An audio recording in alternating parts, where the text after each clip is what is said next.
बड़े भारत भ्राता वरिष्ठ न्यायाधिपति विजय बिश्नोई साहब, आज के बर्थडे बॉय भ्राता फजल साहब, जिस पल के लिए हम सब यहाँ इकट्ठे हुए, नए अध्यक्ष रत्नाराम जी साहब, वरिष्ठ अधिवक्ता, बार काउंसिलर और हमारी जोधपुर की आन बान और शान जगमाल जी साहब, राजस्थान हाईकोर्ट लॉयर्स एसोसिएशन के अध्यक्ष, सही में सही कहा आपने, आनंद से भरपूर आनंद पुरोहित साहब, सिंगारिया साहब, बार काउंसिल चेयरमैन, आज की तारीख में 1 लाख से भी ज़्यादा वकीलों का प्रतिनिधित्व करते हुए आज उनको भी हमें सुनने का मौका मिला। भले ही उनकी प्रथम स्पीच थी लेकिन बड़ी भारी थी। और इलेक्शन कमिश्नर साहब, सामने बैठे हुए डिस्ट्रिक्ट जज साहब चंद्रशेखर जी, विक्रांत गुप्ता साहब, उनके तमाम साथी न्यायाधीश, वरिष्ठ अधिवक्ता, additional advocate generals, high court के बड़ी बड़ी दिग्गज तोपें और सभी प्यारे भाइयों और प्यारी बहनों, अगर अभी हम भी बाहर में होते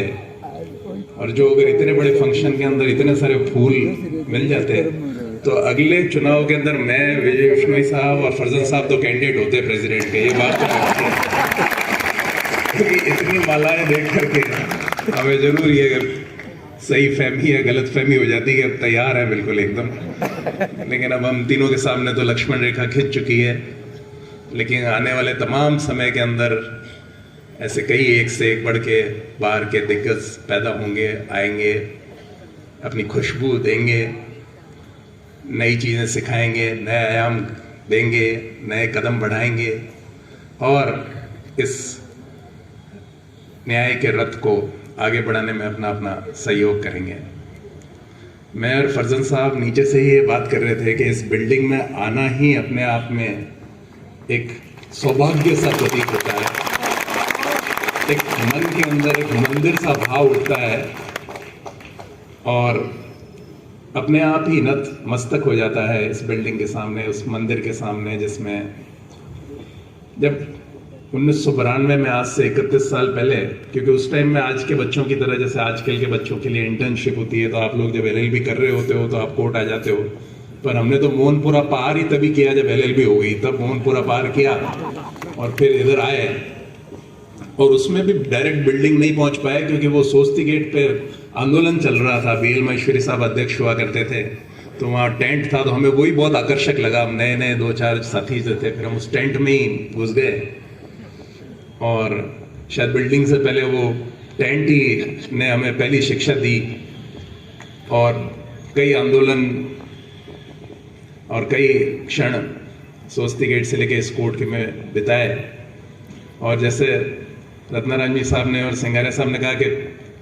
आज केवल हम दिल की बात करते हैं, उस टाइम दिल की बात करने जैसे ही योग्य हम लोग थे, लेकिन वो सोस्ती गेट पे क्या है कि 24 घंटे भाषण चलता था वकीलों का, तो उसमें माइक बहुत देर हाथ में रहता था, तो अब माइक एक तरह से एक दूसरा साथी सा बन गया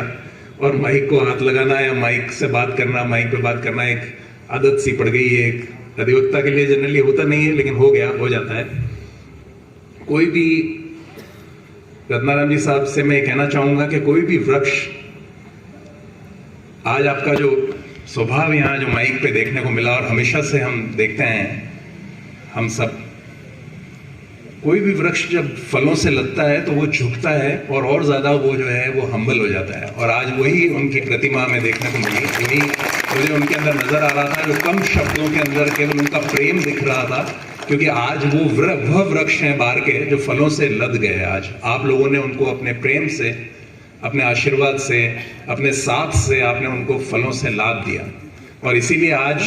उनका झुक जाना आपके प्रेम में, आपके आदर में उनका झुक जाना एक स्वाभाविक सा प्रतीत हो रहा था, क्योंकि इतने बड़े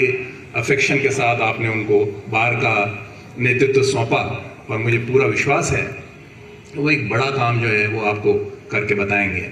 शकुंतला मेहता साहब ने कहा कि महिलाओं को तो स्टेज पे आपने बहुत देर से बुलाया, परंतु मैं उनको विश्वास दिला देना चाहता हूँ हम सब की तरफ से, जितने भी हम भाई यहाँ पे मौजूद हैं, चाहे वो न्यायपालिका में हैं चाहे हम अधिवक्ता हैं, मैं उनको विश्वास दिलाना चाहता हूँ कि हम हमारी माताओं और बहनों को हमेशा अपने से आगे रखने में विश्वास रखते हैं। और बार में जब आप जैसी अच्छी बहनें हैं तो कोई प्रश्न ही नहीं उठता कि आप किसी तरह से उसमें पीछे रह जाएं या आप जो है आपकी भागीदारी किसी भी अच्छे समय में पीछे रह जाए। मैं ये भी मानता हूँ कि किसी भी बार का अस्तित्व हमेशा उसकी बहनों की मजबूती से बनता है, और जोधपुर बार का ये सौभाग्य है कि छोटी से छोटी उम्र की और कई बहनें जो हैं वो आज नई जुड़ रही हैं, जो हमारे बार के अंदर जुड़ रही हैं, छोटी बेटियां जुड़ रही हैं। और ये भी एक सौभाग्य की बात है कि राजस्थान की न्यायपालिका के अंदर भी पिछले 10 साल से 70% भागीदारी बेटियों की है। ये भी एक बहुत बड़ी बात है, और ये सब तथ्य इस ओर इंगित करते हैं कि आपका सबका आपकी जगह समाज में कितनी बड़ी है, खास करके विधि समाज में, वकील समाज में, देश के समाज में बहुत बड़ी जगह है, और ये जगह कायम रहे ऐसा हम सबकी प्रार्थना है। और मैं तो इस बार आश्चर्यचकित रह गया जब advocate Rajasthan high court advocate association के जो खेल हो रहे थे और मुझे और नुपुर जी को एक सुबह वहाँ उन्होंने क्रिकेट का मैच देखने के लिए, उद्घाटन करने के लिए जब बुलाया, तो मुझे बताया गया कि 4 टीमें महिला अधिवक्ताओं की क्रिकेट के ग्राउंड में थी, जिसमें से 2 खेली और बाद में फ्रेंडली मैच हुआ और वो जीती। तो ये कितनी खुशी की बात है, क्योंकि हम भी इस बार के प्रतिनिधि रहे। जब मैं सेक्रेटरी था या बार में और भी हम जब भी जो थे, तो हमने कभी भी महिलाओं को या बहनों को कभी भी क्रिकेट जैसी टीम के अंदर पूरी टीमों के रूप में आते हुए नहीं देखा। इस बार इतनी खुशी हुई मुझे वहां उस ग्राउंड के अंदर, मैदान के अंदर ये देख करके कि जो हमारे महिला अधिवक्ता हैं वो प्रमुखता से पार्टिसिपेट कर रही हैं गेम्स के अंदर, और एक भारी तादाद के अंदर पार्टिसिपेट कर रही है। ये बताती है कि उनकी स्पोर्ट्समैन स्पिरिट और उनकी मजबूती और उनका जो हमारे साथ इस सिस्टम के अंदर जो उनका योगदान है वो बढ़ता जा रहा है, और उम्मीद करता हूं कि और ज्यादा बढ़ेगा। अमेरिका के अंदर एक युवा अधिवक्ताओं से एक बात जरूर करूंगा, बहुत ज्यादा लंबी बात आज करने का मौका नहीं है, लेकिन एक बात जरूर कर यहां से हटने से पहले एक बात जरूर कहूंगा मैं कि आज 3 साल से विजय विश्नोई साहब जो हमारे बड़े भ्राता हैं, उनके सानिध्य में हम लोग ये प्रयास कर रहे हैं कि ज्यादा से ज्यादा तकनीक, और जो भी हमारे चीफ जस्टिस हैं जो भी आए हैं उन सब के सानिध्य में हम लोग ये प्रयास कर रहे हैं कि तकनीक का ज्यादा से ज्यादा विकास अधिवक्ता के जीवन में और न्यायपालिका के अंदर हो, और इस ओर हम सब मिलकर के काम करने का प्रयास कर रहे हैं। ये भागीदारी अधूरी ना छूटे, इसकी जिम्मेवारी युवा अधिवक्ताओं की है। आज अमेरिका में आर्टिफिशियल इंटेलिजेंस से रोबोटिक लॉयर बन चुका है, लेकिन रोबोटिक लॉयर का कंट्रोल लॉयर के हाथ में होना चाहिए। तकनीक से विरोध में नहीं है हम, लेकिन तकनीक से अगर हम कदम से कदम मिला के साथ नहीं बढ़ेंगे तो मुझे आपको ये आगाह करा देना पड़ेगा कि अगर हम तकनीक से साथ नहीं देंगे तो बदलते युग, और जो इस तेजी से बदलते हुए युग, हमारे टाइम में शायद जब 1992 में हम आए तब से लेकर अब तक का जो युग बदला, उससे अब जो युग बदलने की गति है वो और तेज हो गई। और जो सब युवा चेहरे हैं जिनके चमकती आंखें हैं, उनको उस चमक को बनाए रखने के लिए तकनीक को ज्यादा से ज्यादा अपने अंदर समाहित करना पड़ेगा। ज्यादा से ज्यादा लैपटॉप्स को यूज करिए, ज्यादा से ज्यादा आप जो है वो, आज मुझे याद है कि हमारे सीनियर्स जो हैं इस जुबली हॉल के अंदर सबके पास एक अमूल्य पूंजी हुआ करती थी, जिसको हम रजिस्टर्स कहते थे, जिसके अंदर उनके पास लेटेस्ट केस लॉ होता था, और अगर हमारे को कोई भी परेशानी होती थी तो हम उनकी शरण में जाते थे और उनसे पूछते थे कि इस बिंदु के ऊपर मृदुल साहब, मुरलीधर जी पुरोहित साहब, सिशोदिया साहब, जितने मकतूम जी सिंघवी साहब, हम उनके पास जाते पूछते कि आपके इस टॉपिक के आपके रजिस्टर में क्या केस लॉ है। लेकिन आज आप लोगों के पास, युवाओं के पास गूगल है, आप लोगों के पास SCC ऑनलाइन है, आपके पास AIR है, आपके पास लाइव लॉ है, आपके पास बार बेंच है। मैं किसी उसकी बात नहीं कर रहा, लेकिन आप एक बटन दबाते ही अपने उन 15 दिनों के अंदर जो रिसर्च हम लोग 1992, 93, 94 में नहीं कर पाते थे, वो आप 15 सेकंड में कर लेते हैं। तो आपके पास पावर है, उस पावर को यूज करना आपकी जिम्मेवारी है। हम केवल जामबंद बंद करके आपको ये याद दिला सकते हैं कि आप सब आने वाले युग में विधि समाज के हनुमान हो, कृपया उड़ो, अपनी शक्ति को पहचानो और आसमान में उड़ करके ऐसा छा जाओ कि एक संविधान के सच्चे प्रहरी के रूप में, एक संविधान के मजबूत सैनिक के रूप में, एक संविधान की कवच के रूप में, भारत की जनता के कवच के रूप में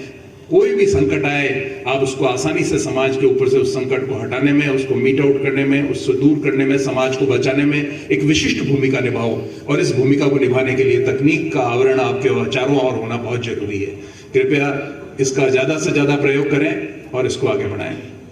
यहाँ पे आने के बाद भावुकता इतनी बढ़ जाती है कि जो बिल्कुल जिनको पहली बार मौका मिला उनके तो शब्द निकलने बंद हो जाते हैं, और जिनको बार बार मौका मिलता रहता है उनके शब्द बंद होने का नाम ही नहीं लेते हैं। और ये जो है मुझे तो अपने आप को रोकना ही पड़ेगा। बड़े भ्राता भी विराजे हैं, वो भी अपनी बात कहेंगे, आपको आशीर्वाद देंगे। पर यहाँ आना, इस अभी नीम के पेड़ में थोड़े पत्ते कम हो गए। अभी फरजन साहब कह रहे थे एक एक छोटी छोटी चीज को पहचानना, पुरानी बातें, कोई ना गाड़ियां होती थी ना कोई बात, बस केवल यहाँ सब भाइयों के साथ हथैया करना यहाँ बाहर और यहाँ अच्छा समय बिताना, बहुत अच्छा जीवन निकला। ईश्वर करे आगे का जीवन भी सबका अच्छा निकले। युवाओं को खूब सारी शुभकामनाएं, सब बड़ों को खूब सारा सम्मान, खूब सारा रिगार्ड्स, खूब अच्छे से अपना काम करिए। जय हिंद, जय भारत।